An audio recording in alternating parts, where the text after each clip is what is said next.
우리가 봉독한 말씀에 소원을 성취하면 마음에 달다 하나님께서 말씀하십니다. 그런데 여기서 말씀하는 소원은 세상에서 말하는 소원과는 본질적으로 전혀 다른 것입니다. 영혼의 진정한 달콤함을 맛보게 하는 소원은 성경에 기록된 어떤 특정한 소원만이 성취했을 때 우리에게 달콤함을 줘요. 이 본문 말씀인 잠언 13장 19절에서 이 소원이 어떤 것인지 가르쳐 주십니다. 이 말씀을 보면 소원의 반대편에 머무르는 자들을 미련하고 악에서 떠나기를 싫어하는 자들이다, 이렇게 말씀을 해요. 그러니까 이 소원은 지혜롭고 선한 소원인 것입니다.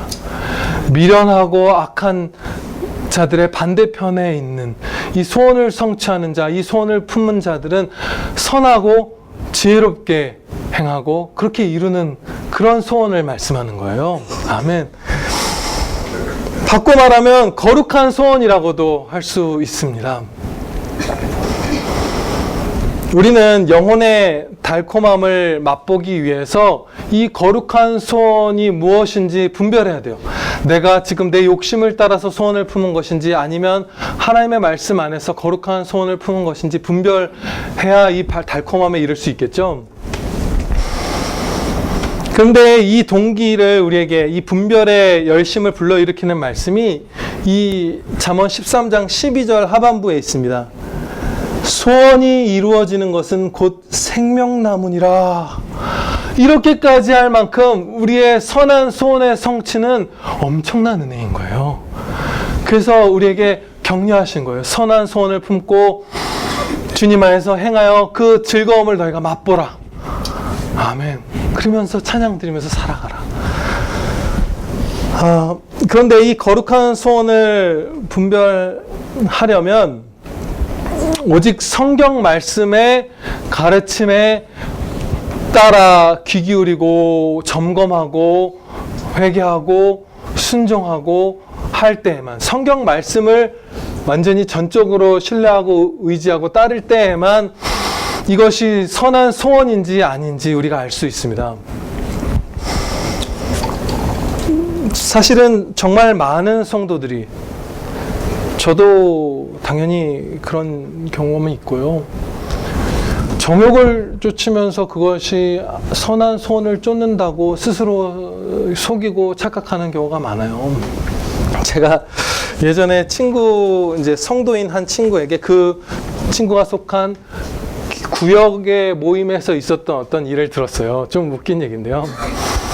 구역에서 한 이제 중년의 남자 성도분, 사업을 여러 가지를 꽤 규모 있게 하시는 분이 기도 부탁을 드렸대요. 이번에 이런 사업을 시작하는데 하나님의 영광을 위해서 이게 성공적으로 이렇게 이루어질 수 있도록 기도해달라. 그랬더니 어떤 그 좀 나이든 이제 권사님 같은 나이든 분이, 아유, 집사님은 맨날 돈 벌려고 그러는 거면서 하나님의 영광을 위해서 그런다 그러냐고 막 짜증을 내면서. 근데 우리는 몰라요. 그 기도를 부탁한 남자 성도분의 심령이 하나님의 영광을 위해서 그 사업을 정말로 소원했던 것인지 아닌지 우리는 알 수 없는데, 분명히 우리의 욕심을 하나님의 영광을 위하는 것이라고 우리가 스스로 착각하고 속이는 경우는 많죠. 그것이 많을 수밖에 없고, 아니 많을 수밖에 없다기보다 많은 것을 확신할 수 있는 것이, 예수님이 오셔서 꾸짖으셨던 유대인들의 죄가 다 그런 거였잖아요. 겉으로는 다 경건했어요. 하나님의 영광을 위해서 기도한다고 하지만 팔을 넓게 벌려서 사람들이 내가 기도하는 경건한 사람인 걸 알게 하려고 했고, 회칠한 무덤 같다. 겉으로는 번지르르 하지만 속에는 썩은 시체와 뼈가 있는, 벌레가 있는 무덤 같은 존재가 너희다라고 예수님께서 꾸짖으셨잖아요. 겉으로는 우리가 포장하는 거예요. 스스로도 속아요. 얼만큼까지 속냐하면 심판날에 주님 앞에서 이렇게 외칠 거라고 했죠. 주여 주여 친근하게 외치면서 멸망당할 자들이 제가 주님을 섬기지 않았나이까. 스스로 주님을 섬겼다고까지 착각할 만큼 우리는 스스로를 속이는 거예요. 자신의 욕심을 쫓았으면서.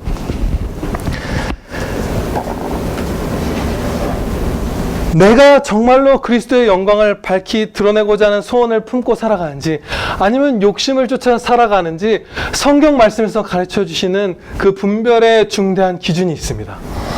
좀 투박한 기준일 수 있어요. 아주 섬세하게 구별하는 기준은 아니지만 아주 강력하고 거대한 기준이 있습니다. 그것은 감사예요.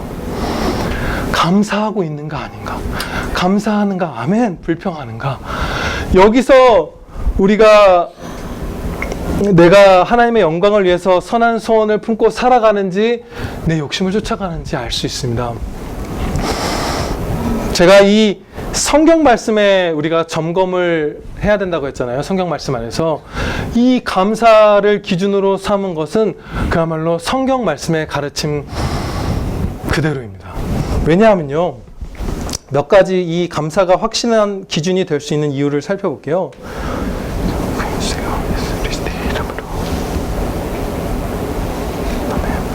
첫째로, 지혜롭고 선한 소원은 하나님께서 성취시켜 주세요. 그 약속의 말씀을 또 살펴볼 거예요. 지혜롭고 선한 소원은 하나님께서 성취시켜 주시고, 그렇기 때문에 심령이 달콤함을 맛보고, 그렇기 때문에 감사할 수밖에 없는 거예요. 네. 그러면 이제 선한 소원을 하나님께서 성취시켜 주신다는 그 약속의 말씀을 제가 대신 봉독해 드리겠습니다. 시편 37편 3절로부터 4절 말씀에, 여호와를 의뢰하여 선을 행하라. 땅에 거하여 그의 성실로 식물을 삼을지어다. 또 여호와를 기뻐하라. 저가 네 마음의 소원을 이루어 주시리로다. 아멘. 시편 17절 말씀입니다. 여호와여, 주는 겸손한 자의 소원을 들으셨으니 저희 마음을 예비하시며 귀를 기울여 들으시고, 겸손한 자의 소원을 듣고 예비해 주시는 거예요. 이루게 해주시는 거예요. 시편 107편 28절로부터 31절에, 이에 저희가 그 근심 중에서 여호와께 부르짖음에 그 고통에서 인도하여 내시고 광풍을 평정히 하사 물결로 잔잔케 하시는도다.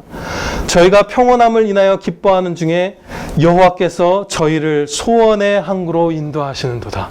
아멘. 이 마지막 봉독한 말씀을 압축해서 처음과 끝을 붙이면,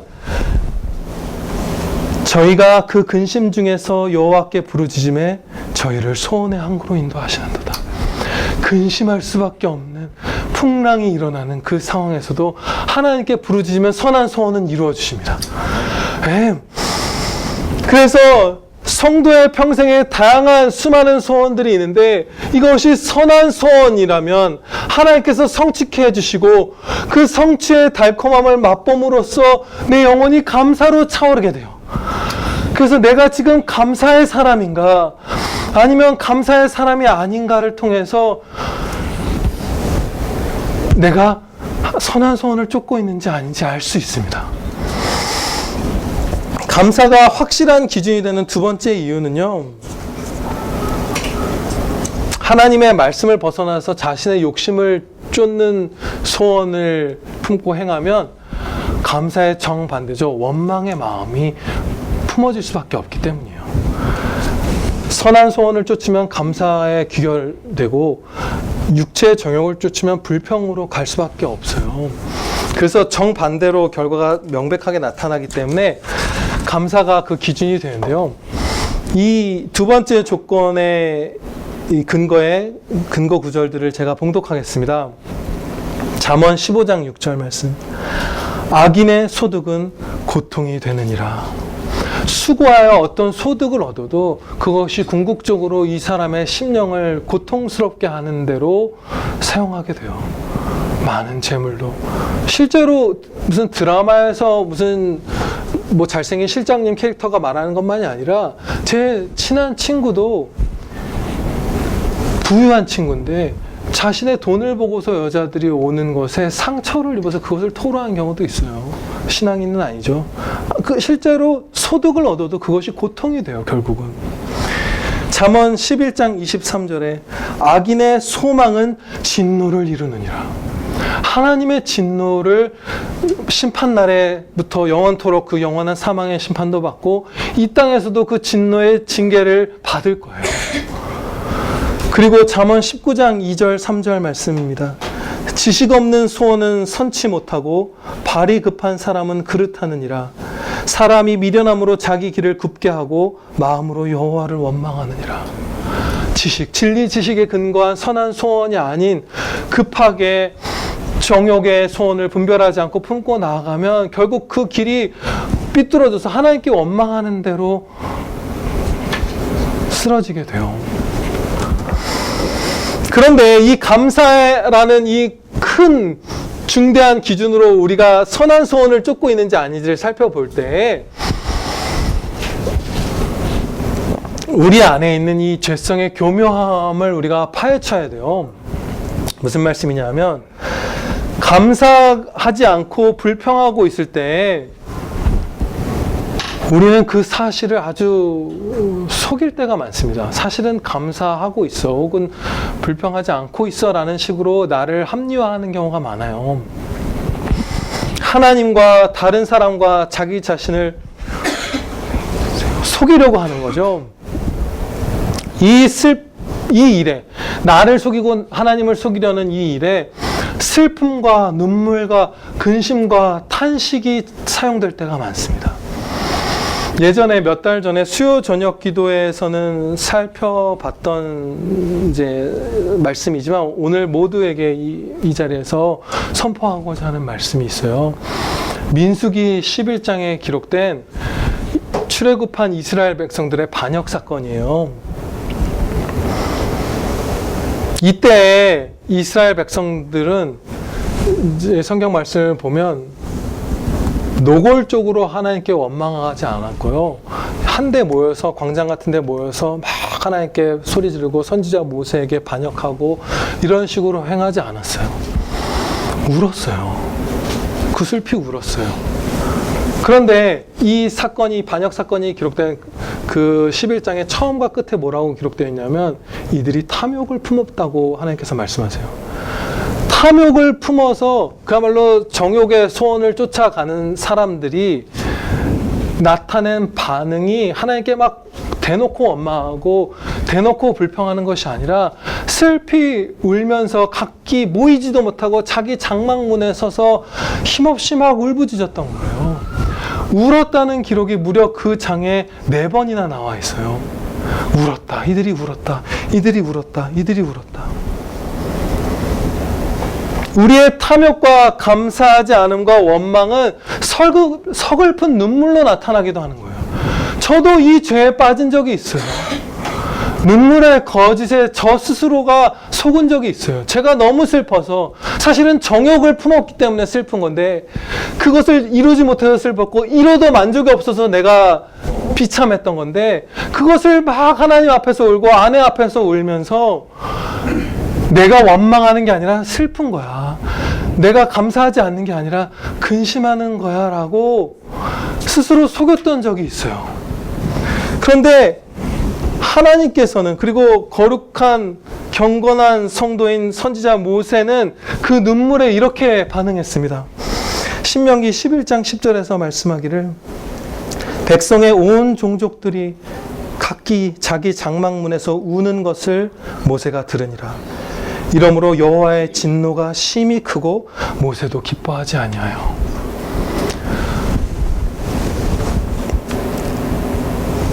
우리가 이렇게 스스로 속이기도 해요. 내가 너무 탄식할 수밖에 없는 상태에 있어서 지금 찬양을 잠시 멈춘 거야. 지금 내 코가 석자라서 사랑을 멈춘 거고 내가 슬퍼서 지금 울부짖는 거지 내 마음에 감사가 없는 게 아니야. 원망이 없는 게 아니야. 원망이 있는 게 아니야. 이렇게 말하지만 사실은 마음에 눈물만 가득하다면 감사가 없다면 그것은 탐욕을 쫓는 자라고 하나님께서 가르쳐 주십니다. 네. 그렇기 때문에 지금까지 살펴본 이 이유들로 인해서 우리가 확신할 수 있는 바 하나님의 말씀이 가르쳐 주십니다. 내가 지금 감사드리고 있는가 아닌가가 선한 소원을 쫓고 이루고 있는가 혹은 정욕을 쫓아가는가를 구별하는 확고한 기준입니다. 네. 이제 선한 소원을 세부적으로 살펴보도록 할게요. 그런데 선한 소원의 한 가지 특성을 살펴볼 때마다 거기에는 엄청난 은혜가 짝으로 따라와요. 그러니까 아주 행복하게 이 한 부분 한 부분을 살펴보도록 하겠습니다. 첫째로 선한 소원은 하나님께로부터 말미암는 것입니다. 바꿔 말하면 하나님께서 우리에게 주시는 신적 기원을 가진 소원이에요. 시편 21편 1절 2절 말씀입니다. 은혜를 주세요.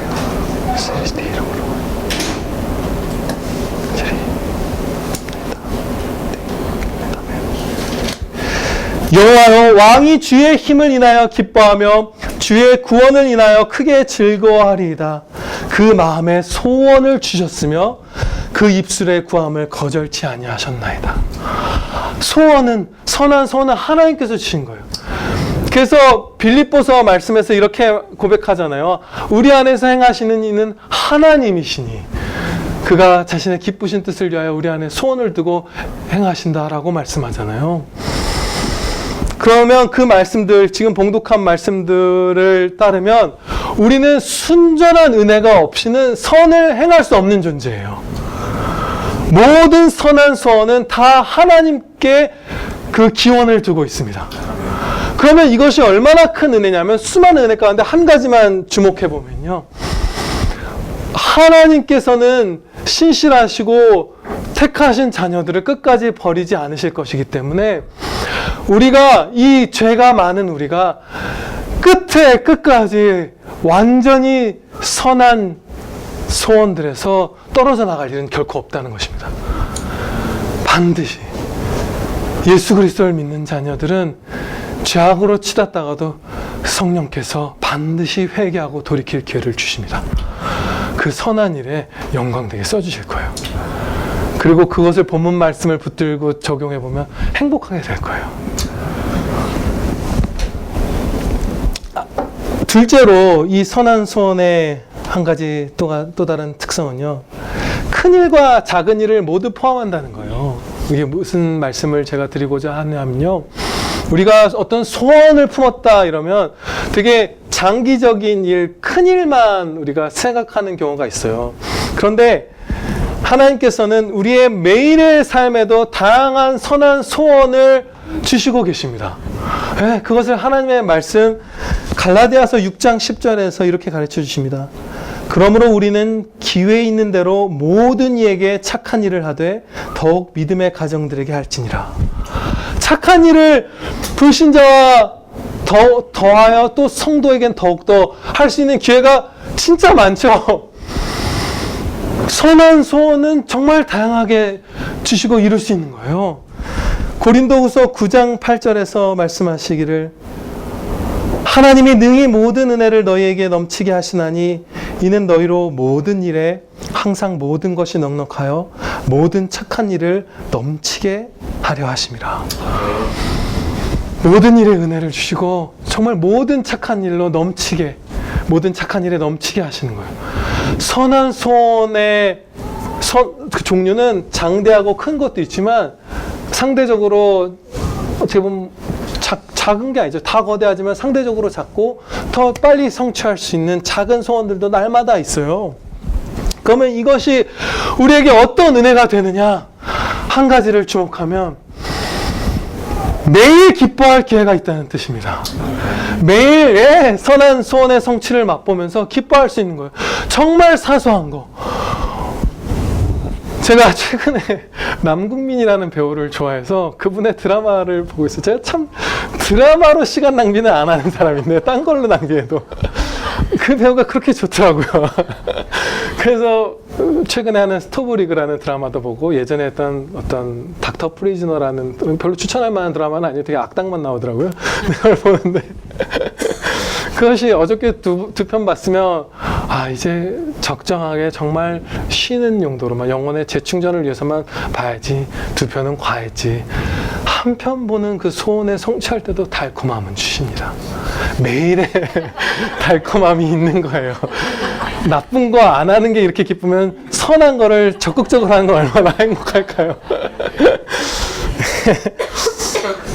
그리고 세 번째 특징을, 선한 소원의 특징을 살펴보도록 하겠습니다.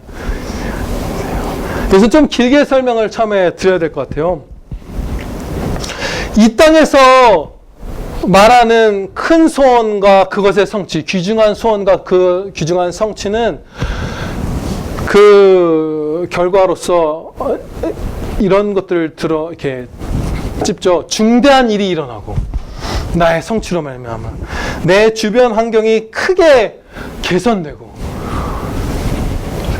물질의 소산이 풍성하고 나를 대하는 많은 사람들의 자세가 막 존경과 우러름으로 바뀌고 이런 것들, 큰 변혁, 큰 사건, 큰 소산, 이런 것들이 아주 최고로 유익한 큰 소원이고 그 성취라고 우리가 세상에서는 그것만을 얘기하고 거의 100명 중에 99.5명은 그걸 얘기하고 우리도 상당 부분 그것에 물들어 있더라고요. 그런데 반면에 성경 말씀에서는 성경적 소원을 이렇게 가르쳐 주세요.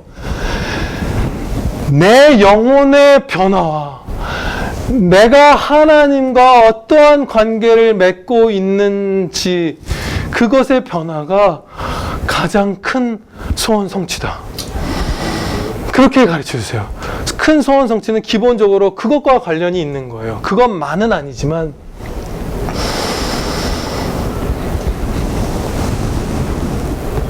영혼의 변화와 그 영혼이 하나님과의 관계가 어떻게 되는지. 그래서 다른 사람들의 영혼을 옳은 대로 주님께로 돌아오게 한 자는 하나님께서 하늘의 별처럼 빛나게 해주신다고 말씀하셨죠. 그 영혼이 하나님과 어떤 관계를 갖는가, 내 영혼이 어떻게 예수님을 닮아 그 사랑의 관계 안에서 변화되는가가 진짜 큰 성취라고 가르쳐 주시는 거예요. 우리 모두가 여기서 평생토록 갖고 갈 사고의 대격변이 어린 학생으로부터 다 일어나길 바랍니다. 그 격변은 무엇인가? 세상에서 말하는 가치를 완전히 정반대로 앞서 말씀드린 성경 말씀을 따라 뒤바꾸는 거예요. 예를 들어 그것이 정말로 실제의 가치인데 왜 이 땅에서 큰 성취라고 말하는 것들이 사실은 가치가 없고 영혼의 변화, 우리는 작게 여기는 그 마음의 변화, 아무도 못 알아볼 수도 있는 그 변화가 큰 성취라고 가르쳐 주시는가?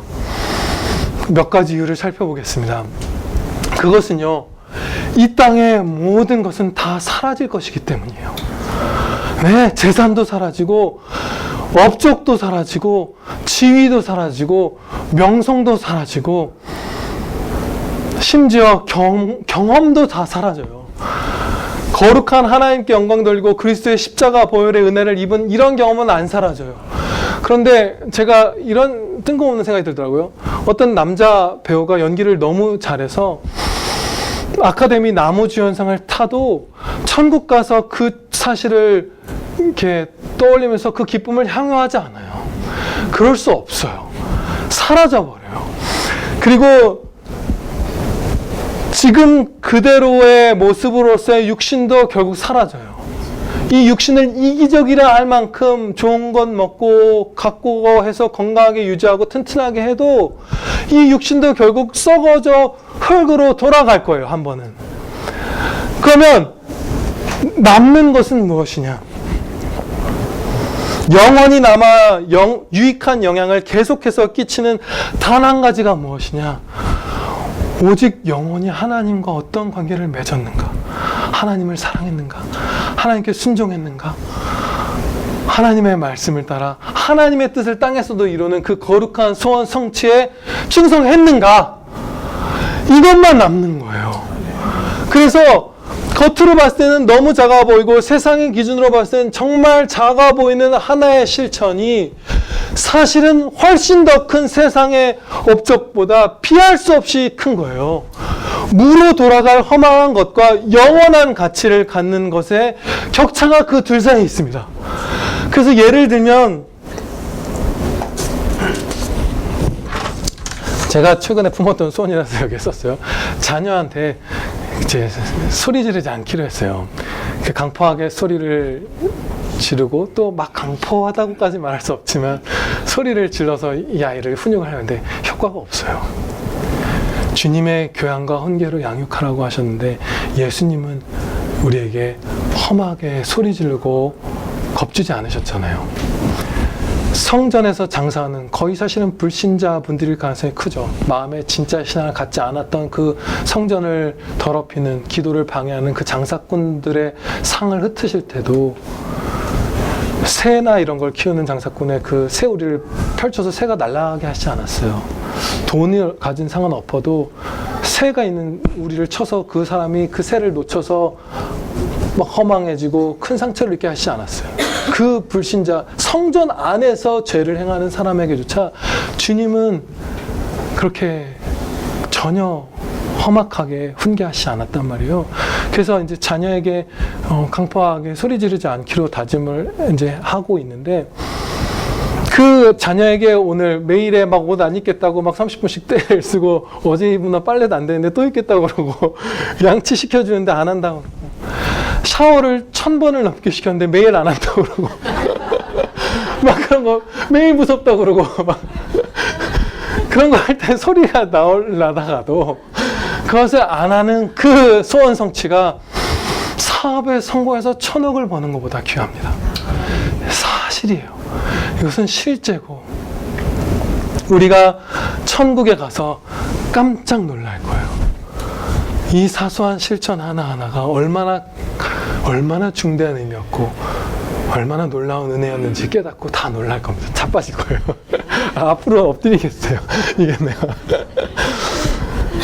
네 번째 특성은요, 하나님의 말씀인 성경 말씀을 따를 때에만 앞서 말씀한 것과 동일한 내용이에요. 선한 소원과 정욕을 분별할 수 있고요. 풍성히 이 소원을 품고 실천하여 달콤함을 맛볼 수 있습니다. 말씀 안에 거야야만 이 성취가 있다는 것입니다. 이것이 선한 소원의 한 가지 특성이에요. 앞서 이 말씀을 좀 잠깐 봉독해 드렸는데요. 지식 없는 소원은 선치 못하고 발이 급한 사람은 그릇하느니라. 반대로 급하지 않게 성경의 진리 지식을 따라 한 걸음 한 걸음씩 말씀을 붙들고 내딛는 사람은 그 소원이 선한 소원이 된다는 거예요. 네, 그것만이 길입니다. 반대의 경우는 소원 자체가 선한 소원을 품지 못한다고 하나님께서 가르쳐 주고 계시는 거예요. 그런데 성경에서 우리가 품을 마음과 갈 길을 밝히 가르쳐 주고 계시는데, 성경으로 충분한데 어떤 징조를 구하거나 신비한 응답을 구하는 경우가 있어요. 막 아주 극단적으로 치닫는 경우가 아니더라도 막 그런 것들을 찾는 거야. 하나님의 말씀을 찾으면 되는데 말씀을 그냥 급하면 안 돼요. 발이 급하면 넘어진다고 했어요. 악하다고 했어요. 천천히 따르는 거예요. 한 걸음씩 한 걸음씩 내가 지금 하나님의 말씀이 내 상황에 주시는 말씀이 무엇인가 알면 묵상하고 모르면 찾아보고 그래도 모르면 질문하고 거룩한 성도들에게 해가면서 차분히 한 걸음씩 따라가면 그때 우리가 괜찮은데, 우리가 말씀으로 충분함에도 그 길이 밝히 가로등에 하나씩 하나님께서 등대를 심어주셨는데도 불구하고 무슨 징조 같은 걸 찾는 거예요. 나아가면 하나님께서 인도하시는 징조가 아님에도 불구하고 어떤 사건이나 그런 누군가의 말을 일로 인도하시는 징조로 삼아서 우리가 자기의 정욕대로 나아가는 핑계를 삼아요. 그런데 하나님께서는 분명히 가르쳐 주셨어요. 우리가 신비한 어떤 역사를 보더라도, 하나님이 특별히 기적적인 섭리의 손길로 우리의 길을 인도하시더라도 그것을 성경 말씀으로 점검하라고 가르쳐 주셨습니다. 근데 성경 말씀의 점검을 게을리하면서 징조만 구할 때가 너무나 많은 거예요. 말씀으로 충분합니다. 말씀으로 충분해요. 그리고 정말 모르겠어서 정말로 하나님의 인도하심을 정말 죄냐 아니냐는 좀 쉽잖아요. 근데 이것도 선하고 저것도 선할 때는 좀 어려울 때가 있어요. 하나님의 뜻이 최선의 뜻이 무엇인가. 그럴 때에 간절히 기도하면 물론 신비한 응답도 주세요. 저의 경우도 그런 적이 있어요. 교회를 옮겨서 사역을 하는 것이 예전에도 말씀드린 바 있는데 그런 게 저에게 유익하고 교회도 유익할 거라는 어떤 성경적 판단이 목사님, 사모님에게도 있었고 저에게도 그런 것 같은 마음이 있었어요. 그런데 하나님께서 보내시지 않는 곳으로 가거나 보내시지 않을 때 가는 게 너무 두려웠어요. 그래서 기도드렸어요. 아버지 하나님, 제가 하나님께서 보내시지 않았는데 가거나 보내시지 않은 곳으로 갈까 두렵사오니 깨닫게 해달라고. 보내신다면 보내시는 그때를, 보내신다는 사실을 깨닫게 해주시고 보내신다면 어디로 보내셨는지도 확고하게 가르쳐 주시기를 기도했어요. 정말 두려웠어요.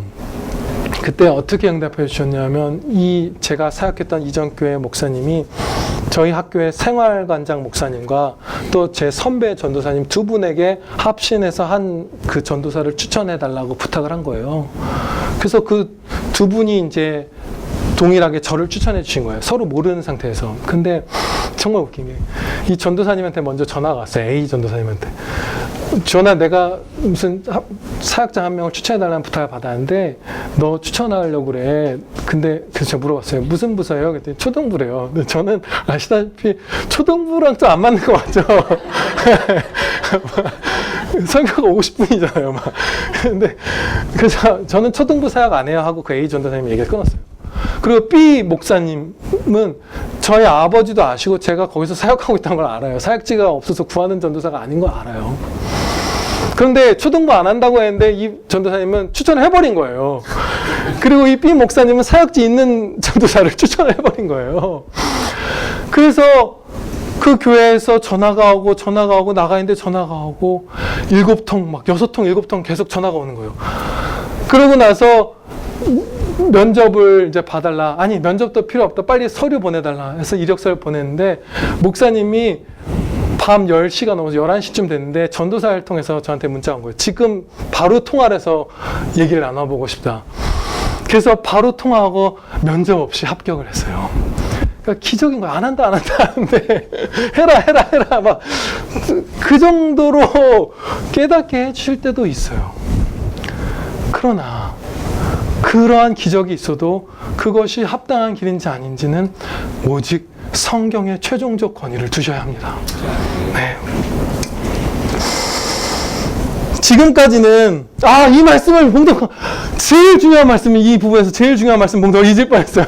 예.